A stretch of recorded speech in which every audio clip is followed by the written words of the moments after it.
2024 રાજ્યના કેટલાક ભાગોમાં કરા સાથે વરસાદની શક્યતા અંબાલાલ પટેલ દ્વારા વ્યક્ત કરવામાં આવી છે। નમસ્કાર મિત્રો, વિડીયોમાં ફરી એકવાર તમારું હાર્દિક સ્વાગત છે।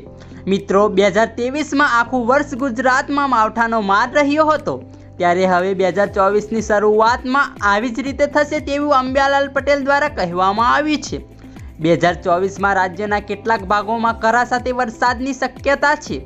હવામાન શાસ્ત્રી અંબાલાલ પટેલની આગાહી અનુસાર નવા વર્ષના પ્રારંભમાં જ વાતાવરણમાં મોટો પલટો આવશે। આ દિવસોમાં ગુજરાતના કેટલાક ભાગોમાં કરા સાથે વરસાદ આવશે, તો બીજી તરફ ડિસેમ્બર પૂરો થવા આવી રહ્યો છે, છતાં ઠંડીનો નામો નિશાન નથી। આગામી દિવસોમાં અરબ સાગરમાં અને બંગાળની ખાડીમાં એક સિસ્ટમ બનશે। બંગાળની ખાડી અને અરબ સાગરના ભેજ ભેગો થશે। 29 ડિસેમ્બરની આસપાસ અરબ સાગરમાં એક સિસ્ટમ બનશે। આ સિસ્ટમની અસરથી દક્ષિણ ગુજરાત અને સૌરાષ્ટ્રમાં માવઠું થવાની શક્યતા છે। જાન્યુઆરી મહિનાની શરૂઆતમાં વેસ્ટ ડિસ્ટર્બન્સ આવશે, જેનાથી પણ ગુજરાતમાં માવઠું આવવાની શક્યતા છે।